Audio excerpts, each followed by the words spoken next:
Ons hulp is in die naam van die Here wat hemel en aarde gemaak het en wat getrou bly tot in alle ewigheid en wat nooit die werke van sy hande laat vaar nie.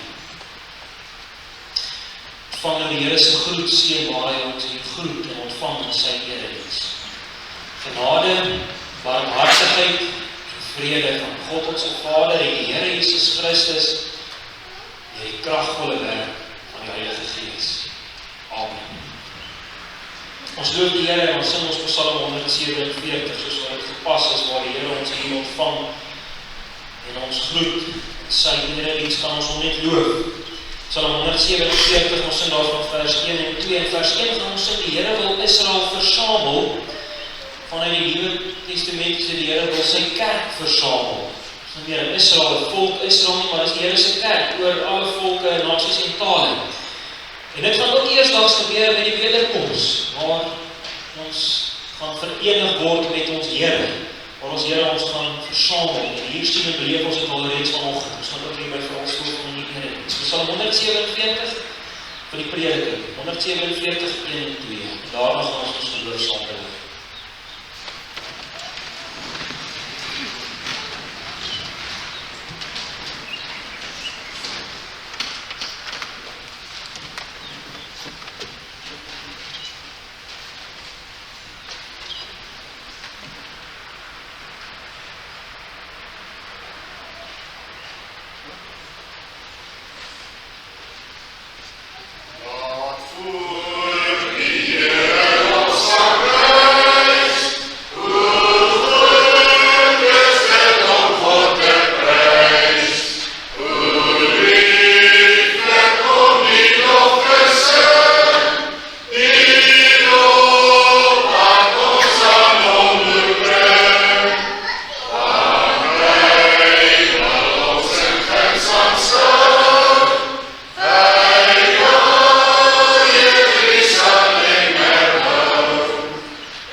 Kom ons speel ons lewens in die Here se wet en ons lees saam met Eksodus hoofstuk 20.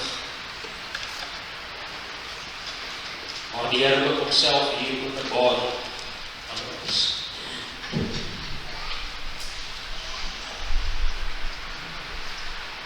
het God al hierdie woorde gespreek en gesê, ek is die Here jou God wat jou uit Egipte land uit die slawehuis uitgelei het. Jy mag geen ander gode voor my aangesig hê nie. Jy mag vir jou geen gesnede beeld of enige gelykenis maak van wat bo in die hemel is, of van wat onder op die aarde is, of van wat in die waters onder die aarde is nie. Jy mag jou voor hulle nie neerbuig en hulle nie dien nie. Want ek, die Here jou God, is 'n jaloerse God wat die misdaad van die vaders besoek aan die kinders, aan die derde en aan die vierde geslag van die wat my haat. En ek bewys barmhartigheid aan duisende van die wat my liefhet en my gebooie onderhou. Mag die naam van die Here jou God nie uiterlik gebruik nie, want die Here sal die een wat sy naam uiterlik gebruik nie ongestraf laat bly nie.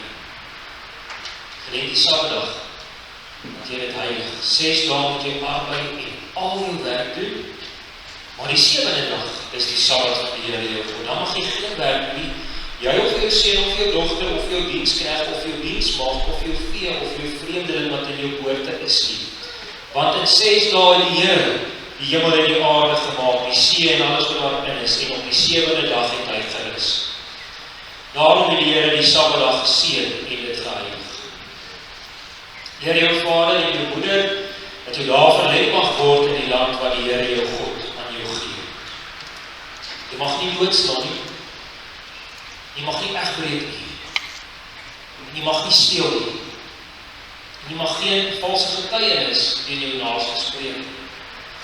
En jy mag nie jou naaste se huis begeer nie, jy mag nie jou naaste se vrou begeer nie, of sy diensknegt, of sy diensmaagd, of sy pos, of sy esel, of iets wat van jou naaste is. Ons gaan antwoord en dan sing ons, deel van ons oortmoediging, Psalm 94, daarvan gaan ons sing vers 11 en 12.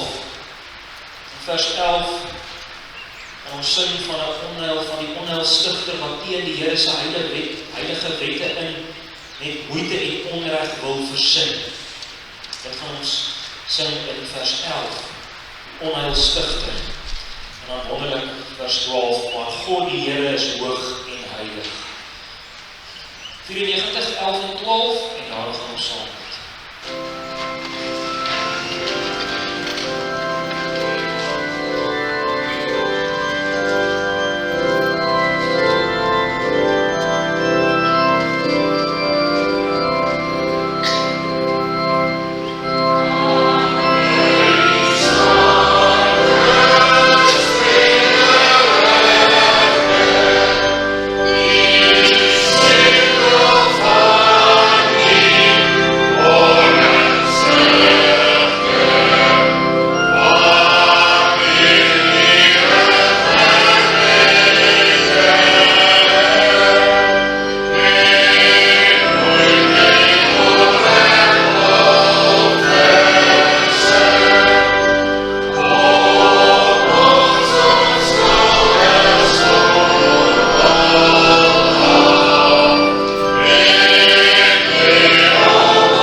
Hoog en as die geheiligde God, een as die Here is U op die troon, waar U al die lof en die eer en die aanbidding toekom, deur al die eeue algemeen, van die skepping tot die wederkoms van ons Here Jesus Christus en tot in ewigheid, is hy alleen waardig om die knie voor te buig. Hy is nie net heilig en heerlik, die asemrowende majesteit nie, maar hy is ook vermend en die regverdige liefde. En daarom mag ons hier kom ontmoet vanoggend. Ons wat geen waardigheid in onsself het nie, o Here, dit wil ons bely. Ons het geen waardigheid in onsself om hier te kom vanoggend oor die aangesig hier. Het ons leer ook om wys daarop deur die wet, hoe ons swak is, hoe ons dood is in ons eie sonde, hoe ons niks kan doen of kan bydra vir ons verlossing nie. Sukkel om dit te erken, o Here. Ons dink nog gereeld dat daar ietsie goeds wat in ons steek van nature. Wil nie erken dat ons heeltemal dood is nie. So beroof ons U van U eer en U groot krag waarmee U ons verlos het, deur die Heilige Gees se kragtige werking en deur die evangelie wat U vir ons gegee het, die woord. Wees ons toch genadig, o Here, dat ons die krag van die evangelie mag ken. Dat ons nie sal skaam vir die kragtige evangelie nie. Ons bly by U vir genade, dat ons in hierdie evangelie van U as drie enige God, ons in hierdie evangelie van Christus ons verlosser, en hierdie evangelie van die Heilige Gees wat kragtig in ons kon werk, dat ons meer en meer in hierdie evangelie ingeplant word. Bind ons toch aan U, Here, elke Sondag weer. Mag dit so gebeur in hierdie erediens, van hierdie kansel al waar het gepreek word. Mag mense nie gepreek word nie, maar U, Here. Wees ons toch daarin genadig. Ons bid en smeek U vir U seën ook op hierdie erediens. En ons Here Jesus Christus vra en bid ons dit van U. Amen. Ons gaan sing Psalm 2. Die groot konings, ons sing in vers 1, die groot konings van die aarde en die wêreld groot is, hulle gryp na God se kroon en hulle staan op teen hom. Sing ons in vers 2. In vers 1 van Psalm 2, maar dan in vers 2 gaan ons in God, hy lag en spot, dat hulle so vrugteloos woel. Woel is dat hulle so vrugteloos beweeg, of so vrugteloos besig wees. Hulle besig met nie te gee, want ek dink dat hulle die Here van sy kroon kan ontroof. Psalm 2, 1 en 2, waar gaan ons saam wees in die Here se liefde.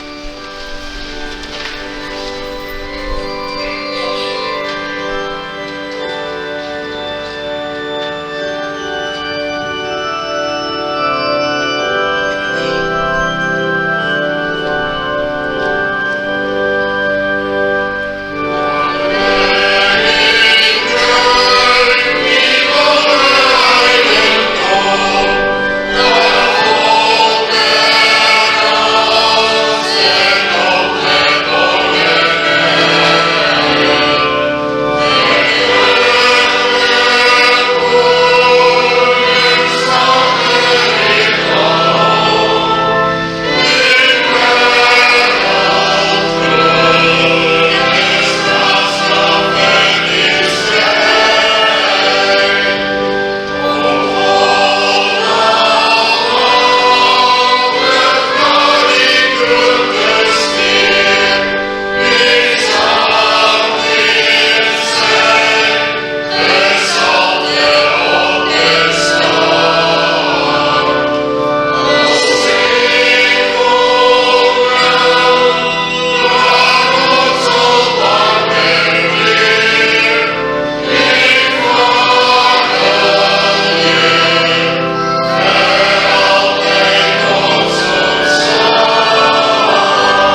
voort met ons reeks prediking in 2 Tessalonisense.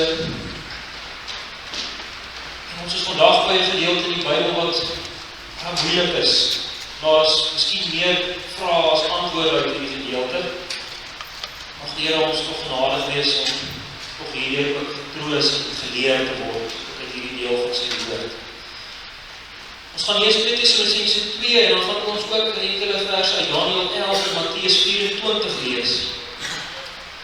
2 Tessalonisense hoofstuk 2 gaan ons lees, ons gaan die hele hoofstuk lees en die hoofstuk is eintlik 'n eenheid, maar dit is net nie moontlik om dit alles wat hier gesê word in een preek te kan preek nie. So ons gaan vanoggend net stilstaan by 2 Tessalonisense 2 vers 1 tot 12 en dan is die Here wil volgende week 13 tot 17. Kom ons lees hierdie hoofstuk saam.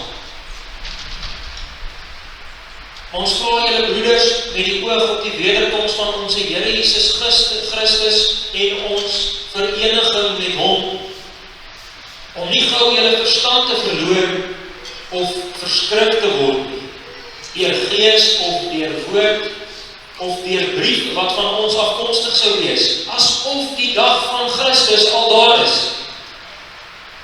Laat niemand julle op enige manier mislei nie. Want eers moet die afval kom en die mens van sonde geopenbaar word, die seun van die verderf, die teestander wat hom verhef bo al wat God genoem word of voorwerp van aanbidding is, sodat hy in die tempel van God as God sal sit en voorgee dat hy God is. Hou julle nie dat ek dit altyd vir julle gesê het toe ek nog by julle was nie. En nou, julle weet wat hom teehou, sodat hy op sy tyd geopenbaar kan word. Want die verborgenheid van die ongeregtigheid is al aan die werk, net totdat hy wat nou teehou, uit die weg geruim is, en dan sal die ongeregtige geopenbaar word. Hy wat die Here met die asem van sy mond sal verdelg en deur die verskyning van sy wederkoms tot niet sal maak. Hy wie se koms is volgens die werking van die Satan met allerhande kragtige dade en tekens en wonders van die leuen en met allerhande verleiding van ongeregtigheid in die wat verlore gaan, omdat hulle die liefde tot die waarheid nie aangeneem het nie, om gered te word. En daarom sal God hulle die krag van die dwaling stuur om die leuen te glo, sodat almal geoordeel kan word wat die waarheid nie geglo het nie, maar behaag gehad het in die ongeregtigheid. Maar ons moet God altyd oor julle dank, broeders, wanneer die Here bemin word, dat God julle van die begin af verkies het tot saligheid en heiligmaking van die gees en geloof in die waarheid, waartoe hy julle geroep het, deur ons evangelie, om die heerlikheid van ons Here Jesus Christus te verkry. So dan, broeders, staan vas en hou julle aan die voorskrifte wat julle geleer is, of deur 'n woord of deur 'n brief van ons. En mag ons Here Jesus Christus self en ons God en Vader wat ons lief gehad het en 'n ewige troos en 'n goeie hoop in genade gegee het, julle harte vertroos en julle versterk in alle goeie woorde en werke. Kom ons baie na Daniël 11 toe.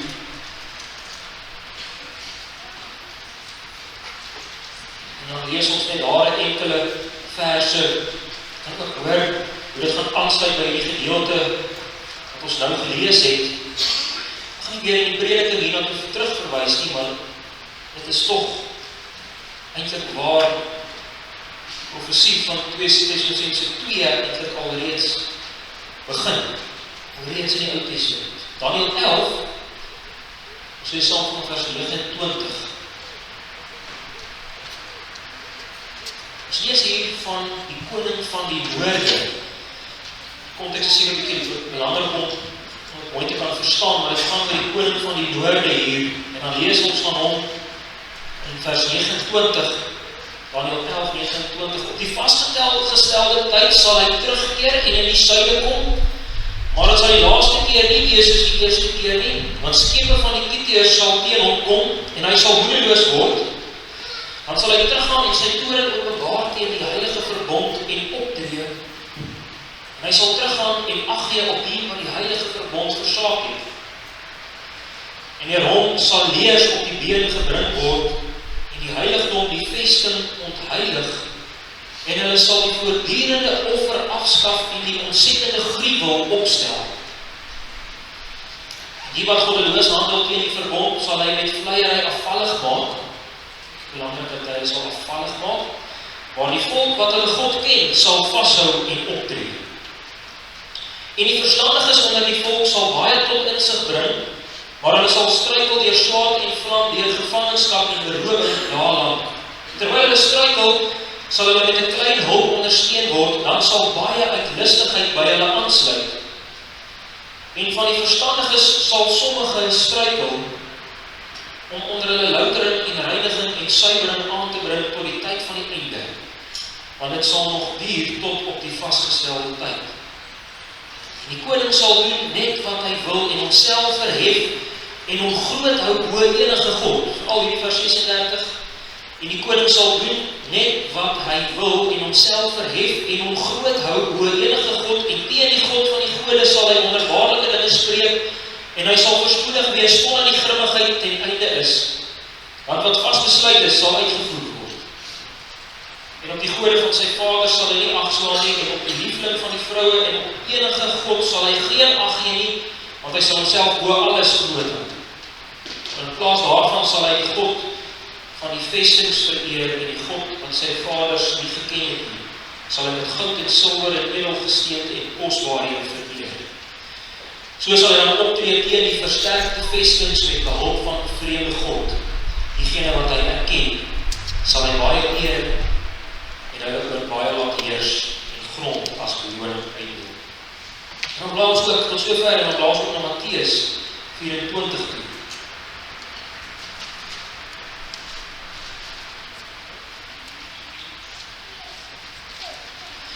Matteus 24 is die profetiese rede van die Here. Daar gaan ons ook net enkele verse hier en daar lees. Matteus 24 begin by vers 4, en hulle aankondig soos ons lees. En Jesus antwoord en sê vir hulle, pas op dat niemand julle mislei nie. Belangrike woorde, pas op dat niemand julle mislei nie, want baie sal onder my naam kom en sê, ek is die Christus, en hulle sal baie mense mislei. Hulle sal mense mislei. Dan gaan ons na vers 10 toe. En dan sal baie tot struikel gebring word en mekaar verraai en mekaar haat. En baie valse profete sal opstaan en baie mense mislei. En omdat die ongeregtigheid vermeerder word, sal die liefde van die meeste verkoel. Maar wie volhard tot die einde toe, hy sal gered word. En hierdie evangelie van die koninkryk sal verkondig word in die hele wêreld tot 'n getuienis vir al die nasies, en dan sal die einde kom. Wanneer jy dan die gruwel van die verwoesting, vers 15, waarvan gespreek is deur die profeet Daniël, sien staan in die heiligdom, wat hy wat lees, oplet. Dan laat ons op vers 21 tot 25. Maar dan sal daar groot verdrukking wees, soos wat van die begin van die wêreld af tot nou toe nie gewees het en ook nooit sal wees nie. En as daardie dae nie verkort was nie, sou geen vlees gered word nie, maar terwille van die uitverkorenes sal daardie dae verkort word. As iemand dan vir julle sê, kyk, hier is die Christus of daar, moet nie glo nie. En daar sal valse Christus en valse profete opstaan en hulle sal groot tekens en wonders doen om, as dit moontlik was, ook die uitverkorenes te mislei. Kyk, ek het dit vir julle vooruit gesê. Sover lees ons 2 Tessalonisense 2, ek lees dit vir ons daar weer, vers 3. Dat niemand julle op enige manier mislei nie. Dat eers moet die afval kom, en die mens van sonde geopenbaar word, die seun van die verderf. Al hierdie, die seun van die verderf, en dan vers 8. En dan sal die ongeregtige geopenbaar word, hy wat die Here met die asem van sy mond sal verdelg, en deur die verskyning van sy wederkoms tot niet sal word.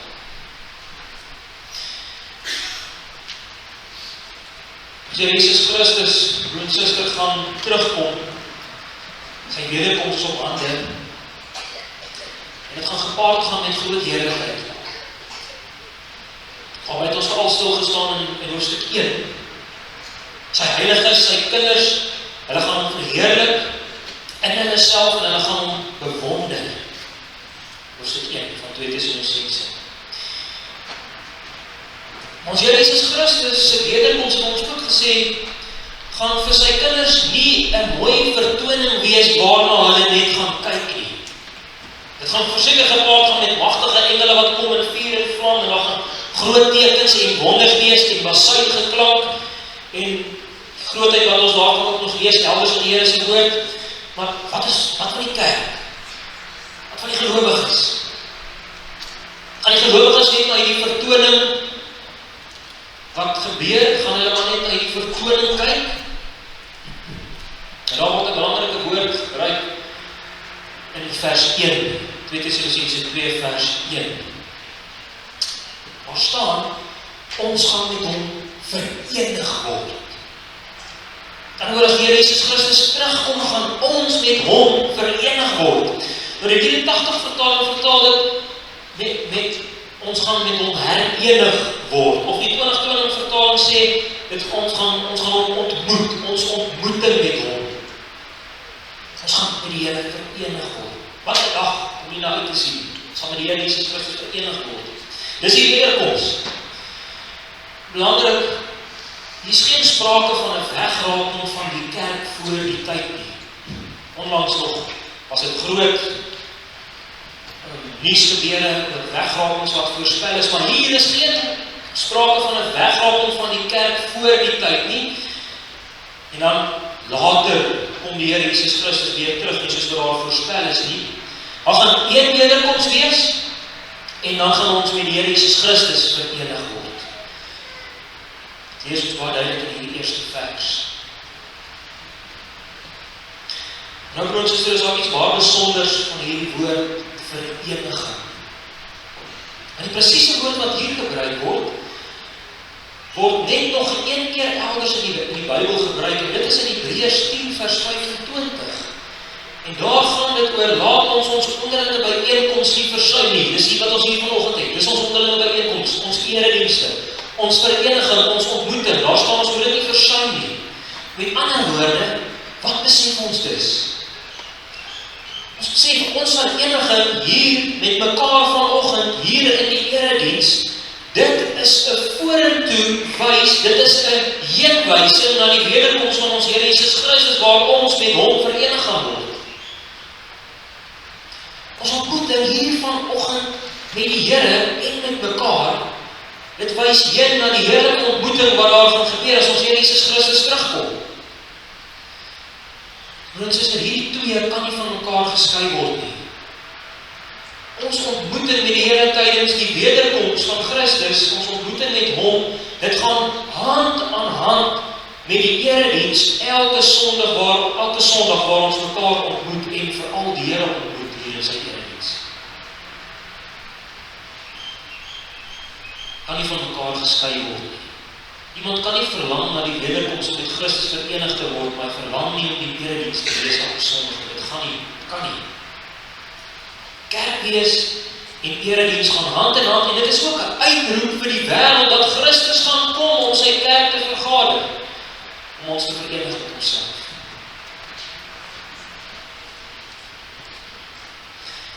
En nou is dit veral oor hierdie vereniging van ons met hom, met Christus, die wederkoms, waarop Paulus nou hier hoofstuk 2 aan die Tessalonisense skryf. Daar was groot onstuimigheid gewees in die gemeente van wie die valse leraars wat ingekom het en valse leringe begin verkondig het oor die wederkoms van ons Here Jesus Christus. En die mense was op hol. Ons het 'n bietjie iets hiervan onlangs op beleef in die voorspellings wat gemaak is oor die wegraaking wat sou plaasvind. Mense het hulle verstand verloor. Dis wat in Tessalonika gebeur het. Dan skryf Paulus aan hulle en hy sê, moenie so gou van julle standpunt, van julle verstand afgegooi word nie. Dit skryf hy in vers 2. Daar was groot verwarring en verskrikking by die mense gewees, by daardie klein gemeentetjie. Daar was paniek. Soveel so dat ons in hoofstuk 3, wat ons gaan by uitkom as die Here wil, in hoofstuk 3 lees ons van mense dat hulle opgehou het om te werk, vanweë hierdie valse lering oor die wederkoms in die dag van Christus. Daar was groot paniek en onstuimigheid en chaos gewees. Mense het gesê die wederkoms het al reeds gebeur. Dit lees ons aan die einde van vers 2, dat Christus al daar is. In 2 Timoteus 2 vers 18 lees ons ook iets soortgelyks as daardeur verkondig en mense het gesê dat die opstanding alreeds plaasgevind het. Mense het rondgegaan en het gesê dat die dag van Christus sy wederkoms alreeds plaasgevind. Deur een of ander profesie of woord of 'n valse brief versprei is, het hierdie valse leer oor die mense begin kosvat. Christus se wederkoms hier is of alreeds plaasgevind het. En dan skryf Paulus aan hulle, dat daar, voordat die wederkoms van ons Here Jesus Christus plaasvind, skryf hy dat daar eers 2 dinge moet gebeur. As 2 dinge wat eers moet gebeur, voordat Christus gaan terugkom. Dit skryf hy in vers 3. Die eerste ding wat Paulus skryf, die Heilige Gees vir ons ook skryf, natuurlijk, wat moet gebeur, is dat die afval moet kom. Tweede een, is dat die mens van sonde, of ook vertaal die mens van wetteloosheid moet geopenbaar word. Nou, eerste is die afval. Maar wat bedoel hierdie? Eerste moet die afval kom, die afvalligheid. Hierdie bedoel, baie waarskynlik dat daar 'n groot afvalligheid gaan kom in die laaste dae. Die woord vir afval word op baie plekke in die Bybel gebruik vir afvalligheid teenoor die Here. Byvoorbeeld Hebreërs 3 vers 12, daar lees ons sorg daarvoor dat daar nie miskien in een van julle 'n bose en 'n ongelowige hart is deurdat hy van die lewende God afvallig word. Hy word van die lewende God afvallig. Maar veral 1 Timoteus 4 vers 1. Hoor wat ons lees daar in 1 Timoteus 4 vers 1. Maar die Gees sê uitdruklik dat in die laaste tye sommige van die geloof afvallig sal word. Hulle sal van die geloof afvallig word en verleidende geeste en leringe van duiwels sal aanhang. Ons het ook iets hiervan gelees in Matteus 24. God ons gelees dat die liefde van die meeste sal verkoel. Dis afvalligheid. Dis die eerste ding wat die Heilige Gees in ons doen, daar sal 'n afval kom. Daai Christene sal afvallig word van die geloof. Die tweede ding wat Paulus noem wat moet gebeur voor die wederkoms van ons Here Jesus Christus, is dat die wettelose mens geopenbaar moet word. Nou oor hierdie figuur of persoon of verskynsel in die Bybel is daar werklik baie oor geskryf. En wat dit nog moeiliker maak is dat ons in vers 4 lees dat hy in die tempel van God sal sit. Nou, is net so moeilik, wat bedoel hierdie tempel van God, dat hy in die tempel van God sal sit?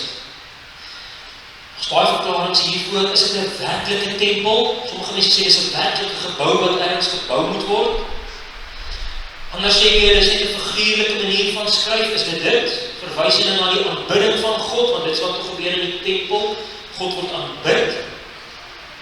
Of verwys jy na die afgodstempel waarvan daar so baie was daar in Thessalonika, waar die afgode aanbid is, verwys jy na een van hierdie tempels.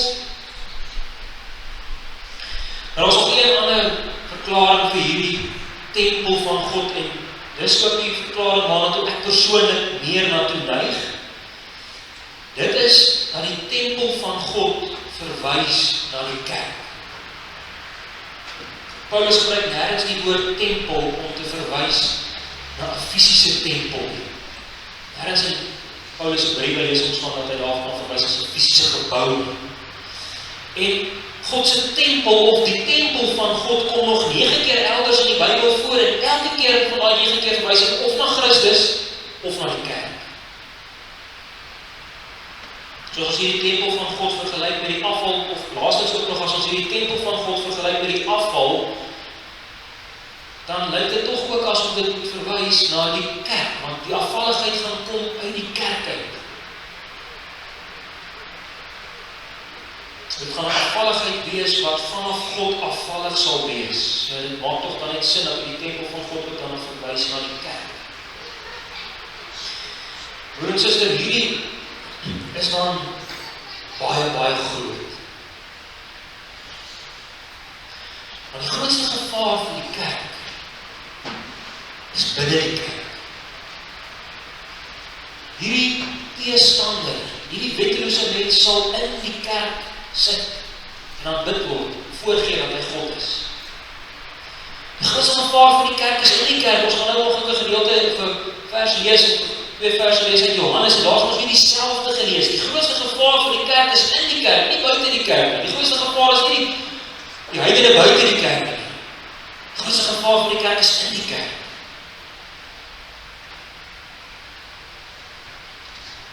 Sê die mens van sonde, die mens van wetteloosheid. Vers 3 noem hom 'n mens.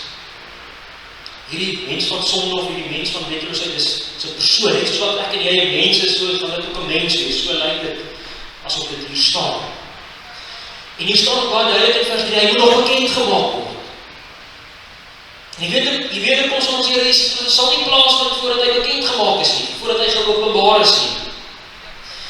En hy sal 'n verskrikkelike figuur wees, sê vers 4, hy sal alle autoriteit en aanbidding sal hy opslurp vir homself. Hierdie mens van wetteloosheid, hy sal homself voordoen as die wetgewer. God se wet moet eenkant geskei word, hy is die een wat die wette maak. Nie God nie. Hy sal selfs aanbidding opeis vir homself en homself God doen. Die kerk sal hy sê as God. Sê vers 4.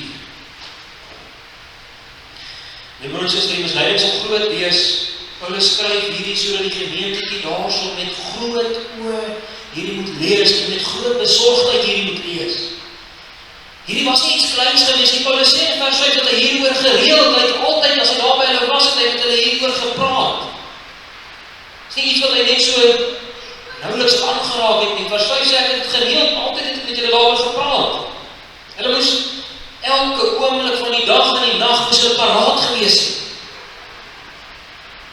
Hulle moes herinner maak.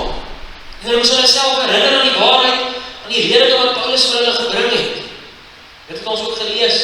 Hou julle in vers 15, staan vas en hou julle aan die voorskrifte wat julle geleer is. Ons moet mekaar herinner aan die waarheid. Broers en susters, kan ons ook nie bekostig om vir 'n oomblik agteroor te sit en te dink dat ons gevrywaar is van die misleiding nie. Dis juist om dit so 'n paar keer herhaal word in die Bybel. Daar gaan 'n groot misleiding kom. Ons kan nie slap nie. Want ons is swakke mense. Ons is vleeslik. Daar moet ons waak. Ons is nie gevrywaar van die misleiding nie. Paulus skryf hier aan hulle dat hulle moes waak, hulle moes waghou. Hulle moes vashou aan die leer wat hy hulle verkondig het. Hulle en ons moet vashou aan ons Bybels. Moet vashou aan die woord van die Here. Want dit is waar ons anker is, die woord van die Here. Dit wat ons verkondig is, dit wat ons ontvang het as die Here se woord. Die bedreiging is werklik. Ons sien hierdie wetteloosheid al baie duidelik raak in ons tyd. Die woord van God word omgedraai deur slinkse toertjies oor verstaan en betekenis van tekste. Bybelse teks kan ook nou self die teenoorgestelde beteken van dit wat dit vir ons sê. Die Satan kom in ons tyd net soos deur al die eeue nog en hy sê, is dit ook so dat God gesê het? Homoseksualiteit is nou goed. Sonde is goed en aanvaarbaar. Wat sonde was deur al die eeue is nie meer vandag so nie. Sluit oorlog in. Word gesê, die mense is so opreg. So hulle moet tog die waarheid ook weet hê.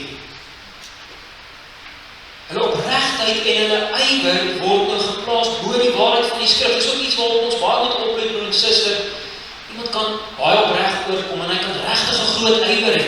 Ons mag nooit sit bo die waarheid van die woord nie. Waarheid van die woord is altyd bo alles. Dit is veral hoe die wetteloosheid en die ongeregtigheid en die sonde in die kerk insluit.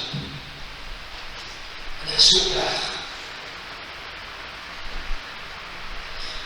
Presies wat ons lees in vers 7, hierdie wetteloosheid en hierdie ongeregtigheid is alreeds aan die werk.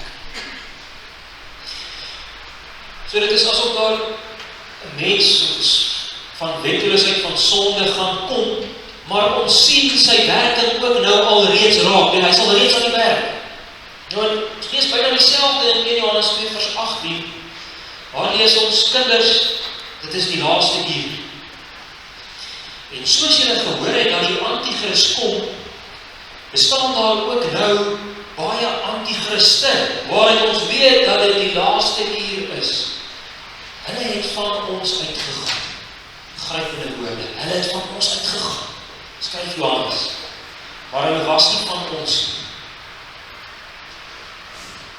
Hierdie antichrist is die mens van wetteloosheid, wat toch lyk asof dit 'n werklike figuur of 'n persoon of entiteit gaan wees op hierdie aarde, maar was ook reeds vanaf die eerste eeu is daar antichriste aan die werk. Ongeregtigheid is deur al die eeue aan die werk. Mijn suster, ons moet niet alles in ons gryp na die woord van die Here. En moet ons vir mekaar sê, soos Paulus het ook vir hulle gesê het, en soos hulle daaroor gepraat het, ons moet vir mekaar sê, ons moet mekaar praat oor die woord van die Here. Is dit nodig om altyd weer herinner te word? Ons lees dit 'n paar keer in die Here se woord. Nodig om herinner te word, is presies wat hier gebeur, wat ons hier lees, is presies wat Paulus vir julle sê, dis nie lastig vir my om dieselfde ding aan julle te skryf nie, dis presies wat Petrus vir hulle skryf in 2 Petrus 1, ek sal nie nalat om julle altyd te herinner nie.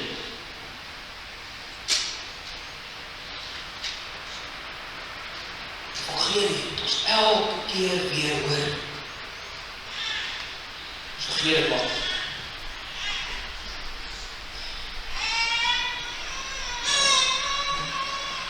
En nou skryf Paulus verder dat daar iets is wat hierdie wettelose mens teerhou.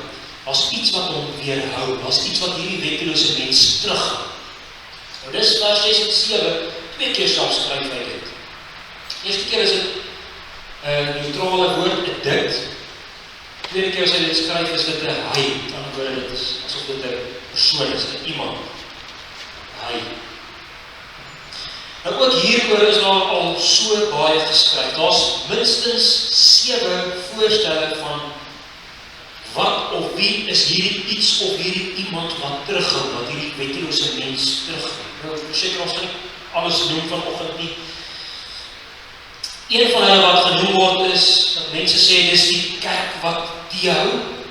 En eers dan sal hulle sê, as die kerk weggeraak word, dan sal die wettelose mens geopenbaar word.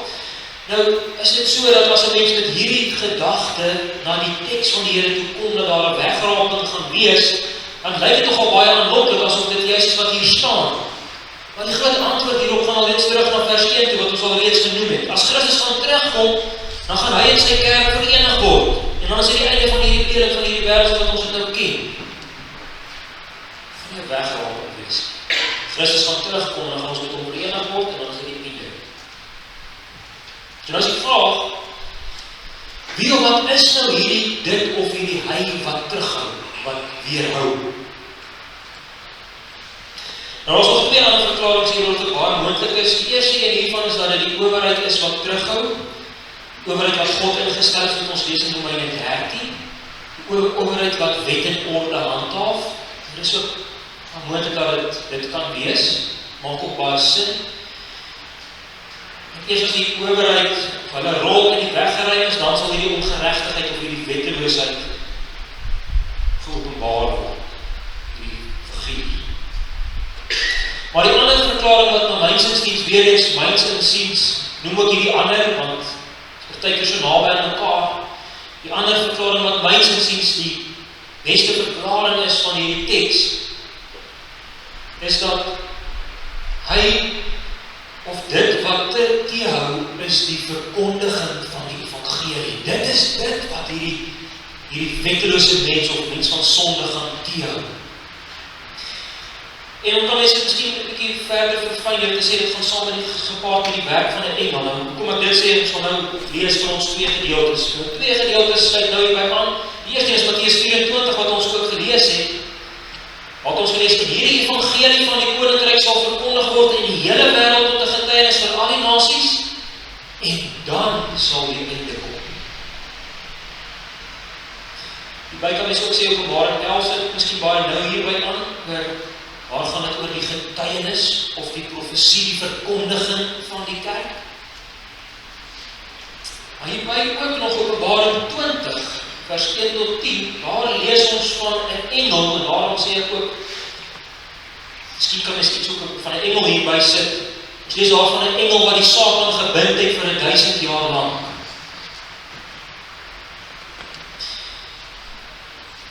Maar waarskynlik is dit dus die verkondiging van die evangelie wat teehou, gepaard gaan met die werk van 'n engel of engele. Iets hiervan is ons ook in Daniël 10, kan dit ook miskien vanmiddag in die eie tyd gelees, wat ook baie nou hierby aansluit by dit wat teehou. Broer en suster, besef en sien dan die krag van die evangelie. Sien die krag van die evangelie van Christus en van God die enig. Sien sy kragtige en sy magtige werk, sodat ons dit ken van die evangelie, die waarheid van die Here se woord. Dit hou die wettelose een terug. Dit dryf die sonde en die onreg en die boosheid uit. Kyk hoe kragtig is die evangelie. Waarom kan Paulus skryf, dis die krag van God tot redding.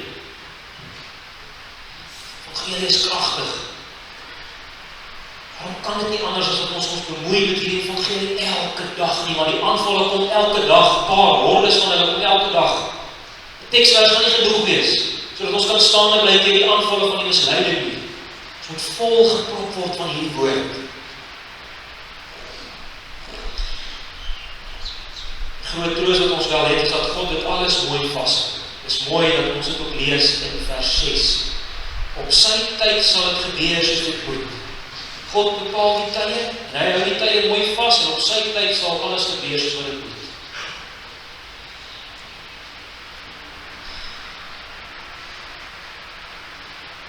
Broer en suster, ons besef dus uit hierdie gedeelte uit. Die Heilige Gees en Paulus draai nie doekies om in die waarheid, glad nie geensins. Wetteloos en die ongeregtige se koms sal gepaard gaan met kragtige dade en tekens en selfs wonders. Dit is ons in vers 9. Dit is sowel wonders van die leuen, want die bedoeling gaan wees om te mislei. Net soos wat die Satan van ouds in die paradys alles in die stryd gewerk het, gaan hy dit ook weer doen. Hy gaan alles in die stryd werk om die mense te verlei, verstien. So roteer ons om die tyd uit te koop. Verleiding en misleiding gaan groot wees en werk ons alles in die stryd om gevul te word met die woord van God. In 1 Johannes 2:14 lees ons dit juist so besonders. Ek het aan julle geskrywe omdat julle sterk is en die woord van God in julle bly. Dis om julle sterk gemaak, die woord van God het in hulle gebly en julle die bose oorwin het. Hoe het hulle gedoen? Deur die woord van God wat in hulle gebly het. Want soos ek kyk wat lees ons in vers 10. Dit is versidderend om dit so te lees in hierdie laaste vers 10, 11 en 12. Ons lees hier, sommige mense gaan verlore gaan, omdat hulle die liefde tot die waarheid nie aangeneem het. Is jy lief vir die waarheid, broer en suster? Omhels jy die waarheid van God se woord? Is jy lief vir die waarheid? As iets radikaals wat ons hier lees in hierdie 3 verse, ons lees dat die waarheid en die liefde van die waarheid staan teenoor die ongeregtigheid en die sonde. Die waarheid van die evangelie staan teenoor die sonde. Vers 12 sê, of jy glo die waarheid aan die een kant, of jy glo die waarheid, dit sê vers 12 baie duidelik, of dit sê jy het behaal, jy het 'n liefde vir die sonde en vir ongeregtigheid. So baie duidelik sê broers en susters, hierdie twee bots teen mekaar. Liefde vir die waarheid van God se woord en die evangelie bots met die ongeregtigheid en die sonde. Waarheid van die evangelie van die Here Jesus Christus en 'n liefde vir die sonde en die ongeregtigheid is twee teenoorstaande pole. Hieroor moet ons ook onsself gaan ondersoek. Die Here wil vir ons volgende week sy heilige nagmaal. Die waarheid van die evangelie van die kruis van Christus staan teenoor 'n lewe van sonde en boosheid. Dit kan nie anders nie, broer en suster, dit kan nie anders nie. Die waarheid evangelie is Christus, die Seun van God, wat helse angs en pyn en God verlaat en hy moes deurgaan, vir al op daardie kruis, daar was in die klimaks waar hy dit moes deurgaan, vir eens en vir altyd, het hy daar met die sonde afgereken.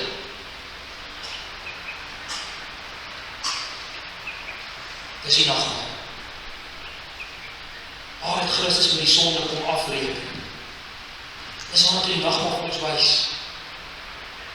Waar is vir ons sondes 'n baie duur prys betaal? Bloed, die Seun van God. En daarom staan die liefde van die waarheid, daarom staan dit teenoor die ongeregtigheid en die sonde. Anders maak dit die bloed van Christus goedkoop. Anders vertrap ons die bloed van Christus wat ons lees in die Hebreërs. Liefde vir die waarheid. Waarheid is lieflik, broer en suster, die waarheid is wonderlik. Die evangelie is goeie nuus. Ons sluit af, broer en suster, laastens, hierdie lyk na een groot hoofstuk, en hier is eintlik al die klimaks. Hierdie lyk na een groot hoofstuk van wetteloosheid, en dis afvalligheid wat kom, en die mens van sonde wat geopenbaar gaan word, en ongeregtigheid wat alreeds besig is, om te gebeur, ons ken dit so goed, en ons stryd in die oorloge daar in ons is, en in die wêreld rondom ons. Lyk soos 'n bedrukte en 'n ellendige, swaar hoofstuk in die Bybel. Maar, broer en suster, is iets wonderliks in hierdie hoofstuk. Alreeds in vers 3, is daar een benaming vir die mens van sonde. Hy word alreeds daar genoem, word hy genoem die seun van die verderf.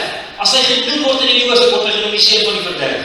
Dit beteken, hy is van sy begin af vanuit die staanspoor, is hy bestem vir die verderf. Hy is bestem vir die vernietiging, hy is bestem vir die poel van vuur, maar vernietig te word.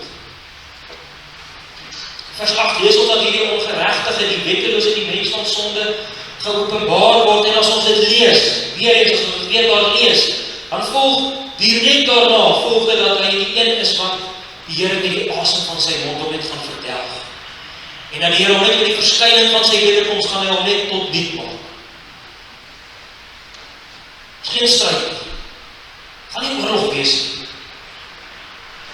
Die asem van sy mond gaan hy die ongeregtige verdelg. Is dit nie vreemd die broer en suster, hoekom gaan hom nie 'n stryd wees nie? Dit is ook so 'n magtige vyand. Werk met tekens en wonders en kragtige dade.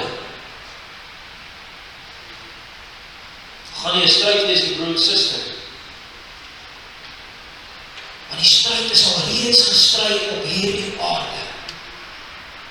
Die stryd is al reeds gestry op hierdie aarde. Die stryd teen die ongeregtigheid en die stryd teen die wetteloosheid is al reeds op hierdie aarde gestry. Liewe broer en suster, die stryd is al reeds gewen. Die stryd is al reeds gewen. Maar wat lees ons in Jesaja 53? Maar hy is terwille van ons oortredinge deurboor en terwille van ons ongeregtighede is hy verprys. Stryd teen die onreg en die wetteloosheid en die sonde is gewen, geliefde. Laat ons getroos wees, liewe gelowige. Al lyk die afval en die wetteloosheid, al lyk dit groot die wetteloosheid, die onreg het nie 'n katse kans om te kan seëvier nie. Stryd is reeds gewen in ons Here Jesus Christus se oorwinning op die kruis en in sy verheerliking en in sy opstanding daarna.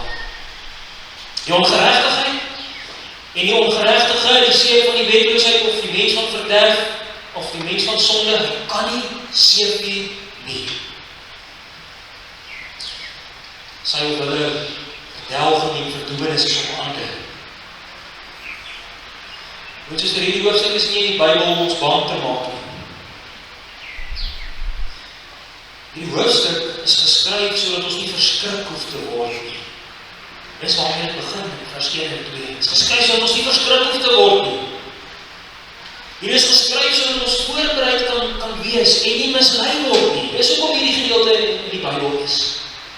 Hier is geskryf en vir ons gegee deur ons goeie Here sodat ons getroos kan wees vanweë vanweë die oorwinning wat reeds behaal is oor die onreg en die wetteloosheid in ons Here Jesus Christus. Ons oog is op hom. Mag ons dit ons mekaar herinner, mag ons hieroor mekaar herinner elke keer weer en weer, dat ons oorwinning behaal is net in die Here Jesus Christus alleen. Hy het alleen oorwin. Dat ons lief wees vir die waarheid van die woord en dit omhels. Dis ons vastigheid. In die misleiding. Amen. Ons antwoord met die woord van die Here in Psalm 89. Waarvan gaan ons sing? Vers 8 en 9. Ons sing hier van Dawid, maar die Psalm kyk ook verby Dawid na Christus. Vers 9. Sing ons van die man van onreg, sal hom nooit kan onderdruk nie. Wie hom beangstig, of dit ooit teen hom wil waar, die sal my hand besoek met strafgerig en pla. Die Here sal oorwin. Psalm 89 vers 8 en 9 en daarna gaan ons saam bid.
Onse Vader wat in die hemel is, laat U naam geheilig word. Laat U koninkryk kom. En laat U wil geskied soos in die hemel, net so ook op die aarde. Gee ons vandag ons daaglikse brood. Lei ons, vergewe ons sondes, soos ons ook hulle vergewe wat teen ons sondig. Lei ons nie in die versoeking nie, maar verlos ons van die bose, want aan U behoort die koninkryk en die krag en die heerlikheid tot in alle ewigheid. Amen.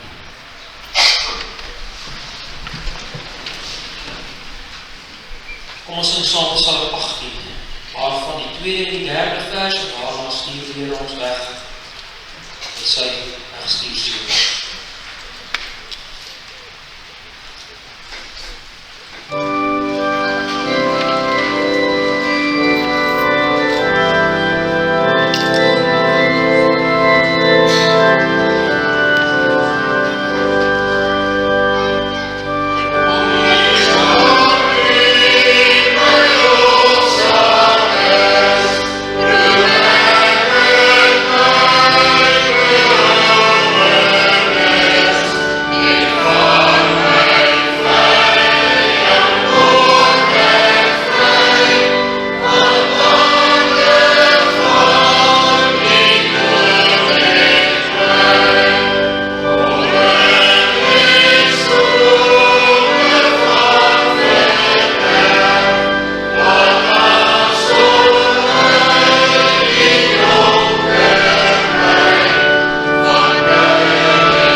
Here sal sy aangesig oor u laat skyn en u genadig wees. Here sal sy aangesig oor u verhef en aan u sy vrede gee. Amen.